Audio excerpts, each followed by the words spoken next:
Welcome. We're going from Western Australia to West Africa. West Africa's next gold mine. Very exciting times for ASX listed Tietto Resources and Tietto Minerals. Tietto Minerals, ASX code TIE.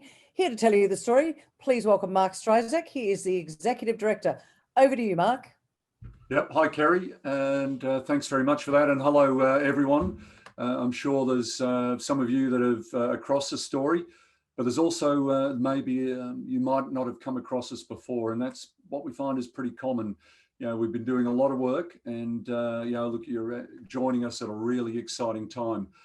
As we say there right on the front, Abujar, West Africa's next gold mine, and that's what we're showing there is the AG core. That's around about 1.4 kilometers.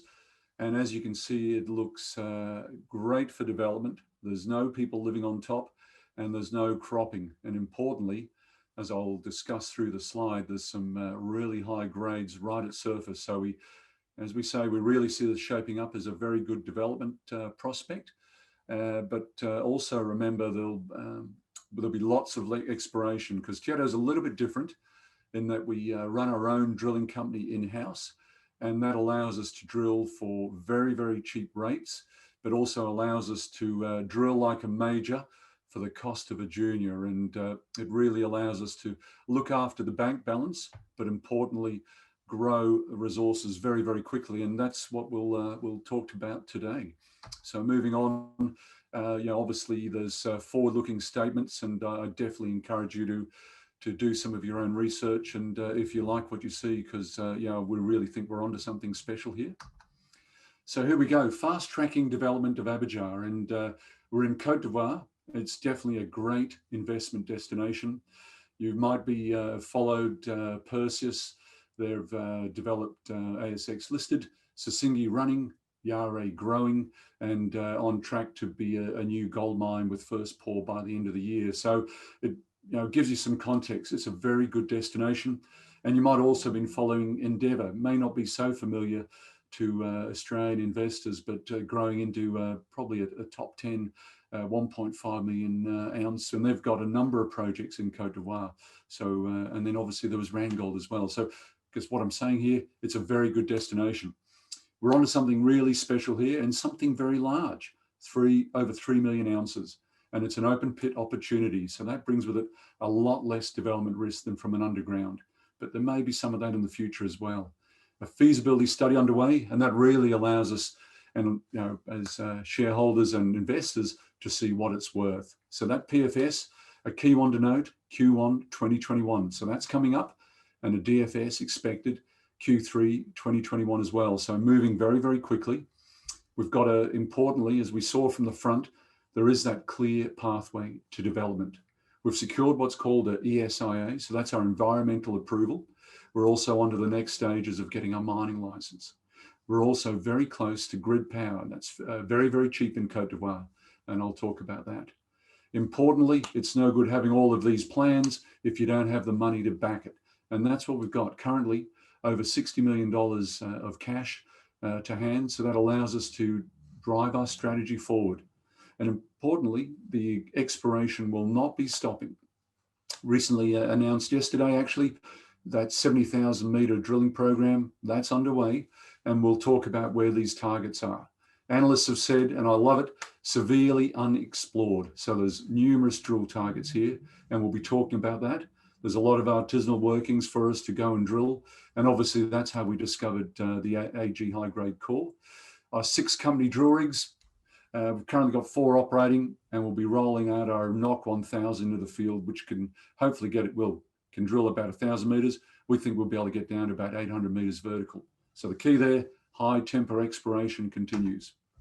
Just a little snapshot in terms of where we're sitting, around about 42 cents or so, a relatively modest 450 million shares on issue.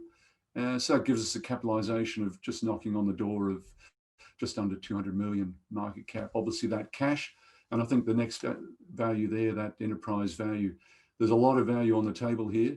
And as we continue to prosecute our work programs, both from feasibility and exploration, we think there's going to be a lot more value to be had. This year has certainly been an important year for us, delivering that 3 million ounces. But yeah, while we've had some great shareholders that have supported us over the years from listing in January 2018, we've also this year we've been able to attract, as you can see there, 1832 Asset Management. So you've got some specialists in gold that have joined us for what we're going to do, and I think it points to the credibility of the company. The directors also, we're shareholders in this. We have just over 7.5 holding, and recently in our last capital raising, the directors put in $1 million of their cash as well. So we certainly are very, very aligned. And I'll talk about, you can see there in terms of the holding, the top 20, look, it's just over 80%, so pretty tightly held. In terms of who we are, so there's Dr. Kagan Wong. He's the founder of the company. This is something he's bet his house on and has been working, founded Tietto in 2010, moved across into Cote d'Ivoire in 2012. And importantly, you can see we've got Yaya and Jermaine. They're our geologists, and they've been working with Kagan from 2012 or even 2014, so when we were getting on the ground. In terms of the directors, we've got a right mix of people to see this through. Kagan's background, engineering, obviously the founder, Francis Harper, was chairman founding of West African Resources. Money man, Dr. Paul Kiddo, well known to you, myself. We've both run as MD level West African companies in geological and delivering DFSs. And Hanjing Su worked as an executive director with Jake Klein at Sino Gold. We've also got some good research, Paul Howard at Canaccord, Mark Fitzgerald at Foster, and I believe Euros Hartley's will be seeing Mike Milliken coming on board, taking on the role there from John Bishop. So you heard me talking about Cote d'Ivoire, why it's a great place. So obviously you've got great infrastructure, but importantly, a great place. It's very, very underexplored. You can see some major projects there at Tongon, at Ity, and also you're seeing Yare growing as well, and Bonikro and Agbao. And now you can see Abujar. So we've got a very substantial gold resource in a great country. Very good mining code, a very good fiscal regime as well. 25% corporate tax rate, 5% government royalties. Government holds a 10% free carry into operation, which is pretty typical. Infrastructure it's fantastic for West Africa. Great road network, and also importantly, a power network. You can see where our Abujar is just over here, close to Daloa, which is the third largest city. Abidjan is the heart of the country, a very large city. And Cote d'Ivoire, Yamoussoukro, is like Australia in that that's the capital, like Canberra here as well. So let's kind of get into it in the project, why we think we're really onto something special here. So we'll dive down into the Abujar Gold Project. So we've got 3 tenements. Currently, all the resources come from this middle license. And we've also, you can see there's a mining license application. The stuff that really gets us excited is this high-grade core. We can see what we call AG, 1.6 million ounces at 2.2. We've got around about, you can see there in terms of that total, that 3 million ounces. AG, we've got 2.3 million ounces at 1.5 grams, but obviously it's got that high-grade core. And you can see there's a fairly good mix of indicated and inferred. So that indicated there, that's what allows us to move forward with our PFS study. We've got APG, which is a project just to the south, and that looks like a good satellite mining opportunity. SG in the north, it's early stages there, and we'll talk about where the next lot of resource growth is going to come from. Obviously, a lot of strike length there, very underexplored, and you can see there we've got this middle corridor, the central corridor that's provided the resources. We've got a western one and an eastern one as well, and you've got this 70K strike length here. Metallurgical, importantly, it looks quite exceptional with very high gravity, high CIL, and low energy. We'll talk about that. And obviously, we've got our drill team allowing us to really punch out lots and lots of meters at extremely low cost. So a real game changer. This little slide just shows how quickly we've been moving. IPO'd January 2018 with 700,000 ounces to in October delivering 3 million ounces. You can also see the breakdown there of AG in the green, and you've got that breakdown of indicated and inferred. Importantly, AG by itself has delivered 2.3 million ounces at 1.5, which is more than what we had last year in November. So this is a very large system, but there's lots more to come. So dialing into AG, the high-grade core, and this is what we see driving the standalone development of an open pit operation at Abujar. As you can see, you've got that 1.6 million ounces at just under 2.2. And importantly, you've got a whole range of absolutely cracking gold grades. 7 at just on under 58 from 76, 7 at 41 from 55. So these are really high gold values, and you can see quite close to surface. Still open at depth. We've drilled down to over 550 meters, but just really like to point your attention to why we believe this is a very exceptional open pit opportunity. We're showing you those drill intersections, so they're gold gram meters, and you can see on that high grade core there, you've got 40 intervals at 50. Importantly, you've got those 7 intervals over 200 gold gram meters. So this mineralization is right at surface, and it's very high grade. When we look at the resource model in this area, at cutoff grades 0.3, 0.4 for open pit, you're looking at somewhere between 3 to 3.5 grams. So that's high grade right at surface. And importantly, this large high grade system is still open at depth. Some of the work we're planning to drill will be looking at this high grade core underneath. Still early days, but we've got a drill rig that allow us to get down to 800 meters vertical, and let's see what's down there. So it's very, very exciting.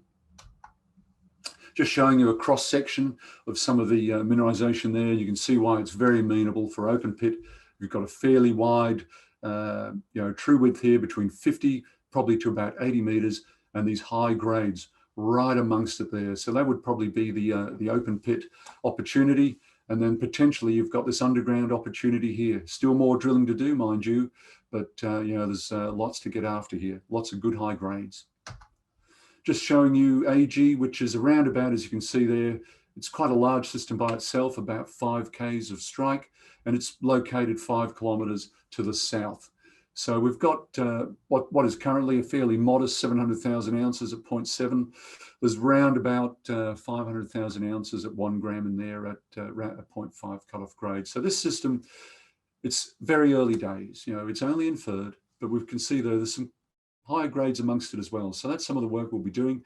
And importantly, we see this as a satellite mining opportunity that would be coming in at the end of the mine life.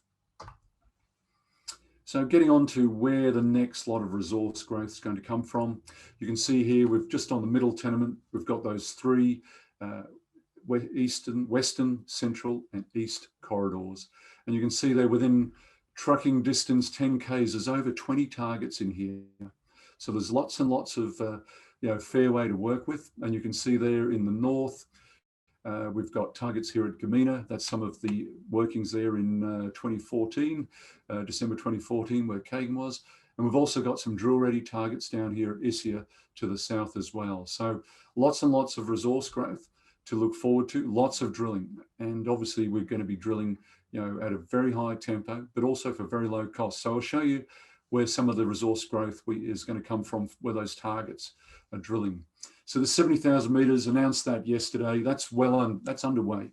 And you can see there's going to be around about 2,500 meters of geotech, 28,000 meters coming from predominantly from AG, that A-grade AG core, and that will be increasing the confidence there. So taking up any inferred into indicated. There may even be some measured, but really our focus is on increasing that indicated inventory. You can see we've got targets on the western corridor, some early stage with some promising diamond, so we'll be going after that. And importantly, it's all within 10 kilometers or so of distance of where we could see the open pit. So you've got that west corridor, Colfranco, 22 prospect, also Agacro, and then the central one here, obviously APG, this target PGL, which is just stepping along. It's bookended by mineralization. We know there's mineralization all the way along there, and also going after Gamina as well. So I'll just kind of drill down and show you on that central corridor where some of the next lot of resource growth will be coming from. And this really kind of captures how simply just doing step out drilling really sees us the opportunity to increase growth. Deeper drilling here at the AG high-grade core with our NOC 1000. And obviously we've got PGL. You can see there's some mineralization there already. APG down here. So just simply stepping along, there's a lot of potential here to increase the resources. And remember, either end, this is all open. And we've got the western corridor over here and the eastern corridor there. So there's lots and lots of targets very close to where you could see the resource at this AG, the high-grade core, but also a development of an open pit and a mill. This just really reiterates just how cheaply we can drill compared to everyone else. We've got over 6 diamond drill rigs in-house, and we're planning to drill 70,000 meters into 2021. So lots and lots of news flow. As it says, we drill our dollars further. So getting into the feasibility study, this is what we're a little bit differently to most companies, obviously continuing to drill and do lots and lots of exploration, but also now focused on what is going to be a large open pit gold operation. You can see there, we've got a conceptual layout with the dump, the processing plant, the TSF.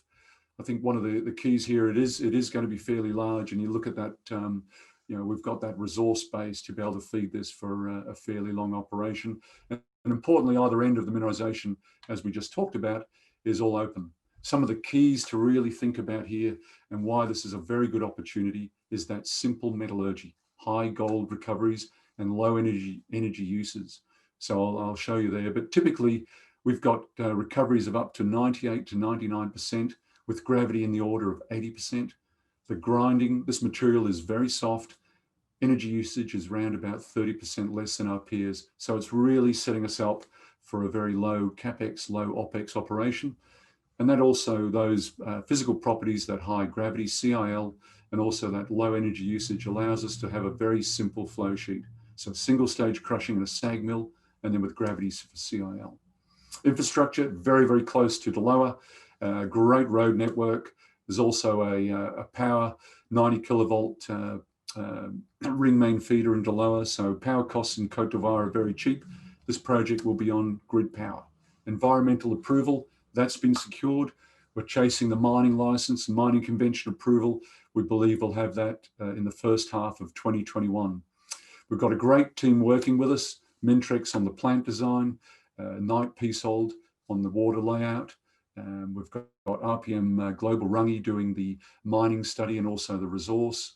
Dempseymoor on the pit geotech, and ECG on the power there. So this has been done many, many times before. So it's very simple. There's others that have gone before us, and we're in a great location for turning this into a gold mine. Metallurgy, just reiterating, very high gravity, high CIL. You can see here the grind sizes. We're currently working on the study about 115, but these are very coarse grind sizes. So that means less energy input. The bond abrasion, why that's important, it means that parts aren't going to wear out. So that's lower OpEx. And also those bond and rod indexes, those energy inputs are around about 30% lower. So what does it mean in a nutshell? Lower CapEx and importantly, low OpEx. There's nothing cheaper than using gravity to recover gold, and we're able to recover over 80%. So this is exceptional at very large grind sizes as well. So importantly, we've been here a long time in Cote d'Ivoire. Kagan moved across into 2012, to start Tietto's operations in Cote d'Ivoire. That's our country manager, Fred Nakanza. And I'm happy to say that both Fred and his partner Bamba are shareholders in this company, and they're, we are at our heart an Ivorian company as well. We really have a lot of people working for us, and they do a fantastic job. And I think everyone is really excited. 3 million ounces, and that opportunity to be right on the cusp of developing a mine as well. It's pretty exceptional. So some of the catalysts to look forward to, obviously that resource update. We delivered that, 3 million ounces. The environmental approval's been secured. You've got now into 2021, the PFS delivery, that's coming up, and mining license. A fourth resource update, and obviously that DFS coming up as well. And that kind of gets us into a decision for mining as well. We've talked about lots and lots of exploration drilling from those targets. So plenty of news flow, and that's the key. We're not in a rut of feasibility study. There'll be lots and lots of exploration news flow as well. Lots to look forward to for that next lot of resource growth. So this kind of really wraps it up. That growing high, resource, 3 million ounces. We saw the high grade core, and you can see just with very simple step out drilling, there's opportunity for much more resource growth there. That aggressive drilling, we've got 6 drill rigs. We've got the NOC 1000 rolling out, getting us down to over 800 vertical meters. So this is really exciting stuff. We're able to move very, very quickly. We're funded. We're funded through to feasibility. Really, we're funded through to a financial investment decision. So we've got a lot of strong shareholder base to be able to allow us to do that. And a large, simple, open pit opportunity. You saw we've got a great resource base. This is only just the start. The PFS, that's underway, and that'll put the metrics around it, what this is worth to our shareholders. So something to look forward to. And all the while, lots and lots of exploration drilling. So it's a jam-packed year coming up. We've done a lot, but there's a lot more to go forward with. So look, please, love you to consider us and come on board if you haven't already. It's going to be an exciting ride, so buckle up. Buckle up indeed. My goodness me, you guys have been busy, Mark. For those of you that are listening, if you want to ask a question, please hit the Q&A button down below. I will attempt to get to them. We don't have a lot of time, so I'm going to jump right into the questions, Mark. First one up is about M&A activity in West Africa. In fact, it has been increasing this year. Is that a path that Tietto would consider, and have you had any approaches? Look, Kerry, it's certainly heating up. You've seen the battle for Cardinal. And then recently you've seen Endeavour growing very quickly through acquisition now from Samafo and now Terenga. So it really demonstrates, I think the potential of West Africa with the majors, eyeing it, because it is so unexplored. In terms of itself, look, we've got a pretty simple strategy. We want to become a gold miner. We believe this is worth a lot of value to ourselves as shareholders. And, that's it at this stage. We're, so it's a simple story. We think it's worth a lot. We just want to carve our own path. And you're doing your own focus. Now, we've spoken a lot in this presentation about Abujar being the focus for your Tietto, but are there any other targets that you see that could be firming up as a standalone deposit? Yeah, look, in the back of this presentation and online, you can see there we've got targets in Cote d'Ivoire, we've got Bunganu, we've also got Bundali up in that northern corridor where Tongon is and Sissingi is. Those aren't granted at this stage, exploration, but we're looking at getting them granted and get on the ground there. And we've also got what we founded upon in Liberia at Sestos and Duby South, and a long strike from Ity. So, just by themselves, the ground we've got outside of Abujar could all be simple companies. So we're looking at doing some drilling and work on these projects. So obviously very focused, but we've got enough firepower geologically, drilling wise. We've got a rig deployed in Liberia to go after that as well. So we can do many things at once. So lots and lots to kind of look forward to. I'm going to sneak one quick one in just before we wrap up. The concept mine infrastructure is on the west, and someone's wondering, is it, hopefully it's not over the Western Zone targets? Yeah, look, that's right. We've got a little bit further the Western corridor, but we are doing work just to ensure that obviously sterilisation, because everyone knows the biggest deposit is under the mill. So we're doing work on that just to make sure that we cover everything off. And we just showed one option there. We've got other options for positioning the infrastructure, as you'd imagine. Absolutely. Don't want to cover over what the best deposit might be. Mark, what a fantastic story. Well done. Lots of news flow still to come. Thanks so much for joining us today. Thanks very much, Kerry. And thanks, NRW, for this. Is great. All the best. Bye.